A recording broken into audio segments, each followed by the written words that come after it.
บิ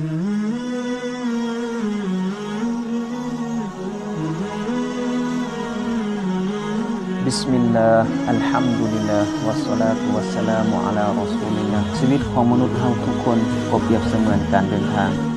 ต้นทางของเฮาคือโลกดุนยานี้และจุดหมายปลายทางวันที่เฮาจะอยู่อาศัยตลอดกาลนั้นก็คือโลกหน้าโลกอาคิเราะห์ในการเดินทางนั้นจะต้องมีเสบียงอาหารต่างๆติดตัวเฮาไปนำ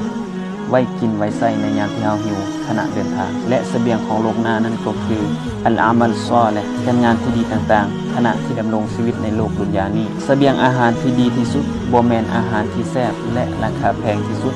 แต่เสบียงที่ดีที่สุดก็คือความตักวายำเกรงต่ออัลเลาะห์ตะอาลาโดยที่พระองค์กล่าวไว้ในกุรอานว่าวะตะซัววะดูฟะอินนะคอยรัซซาดิตตักวาหมายว่าและพวกเจ้าจงกะเกียมเสบียงไว้แท้จริงแล้วเสบียงที่ดีที่สุดนั่นก็คือความตักวา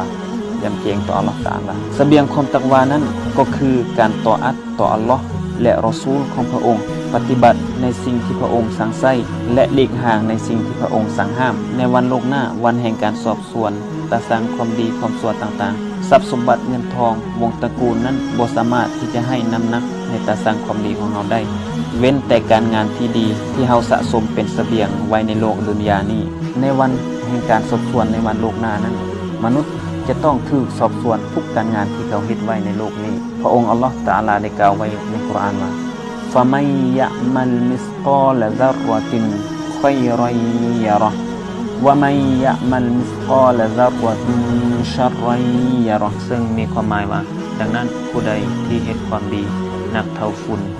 ที่ลอยอยู่อากาศเขาก็จะได้เห็นมันและผู้ใดที่เฮ็ดความชั่วนักเท่าเม็ดฝุ่นที่ลอยอยู่อากาศเขาก็จะเห็นมันในวันโลกหน้าและอัลเลาะห์ยังได้กล่าวไว้ในกุรอานอีกว่าฟะมันซักุลัตมาวาซีนุฮูฟะอูลาอิกะฮุมุลมุฟลิฮูนความหมายว่าและดังนั้นผู้ใดที่ตาสั่งความดีของพวกเขานักดังนั้นแล้วพวกเขาคือผู้ที่ได้รับความสำเร็จคือในวันโลกหน้าวันกิยามะห์นั้นมนุษย์จะได้เอาตาสั่งความดีและความชั่วของเขามาสั่งถ้าหากตาสั่งความดีของเขาหลายกว่าพวกเขาก็จะได้รับความสำเร็จก็คือได้รับส่วนสวรรค์เป็นการตอบแทนดังนั้นเฮาจงขอดุอาต่ออัลเลาะห์ตะอาลาให้เฮาเป็นผู้หนึ่งที่ได้รับความสำเร็จคือได้รับส่วนสวรรค์เป็นการตอบแทนของอัลเลาะห์อามีนอามีนยาร็อบบัลอาลามีนวะศ็อลลัลลอฮุอะลานบียินามุฮัมมัดวะอะลาอาลิฮิวะศอฮบิฮิวะซัลลัมอัสสลามุอะลัยกุมวะเราะห์มะตุลลอฮิวะบะเราะกาตุฮ์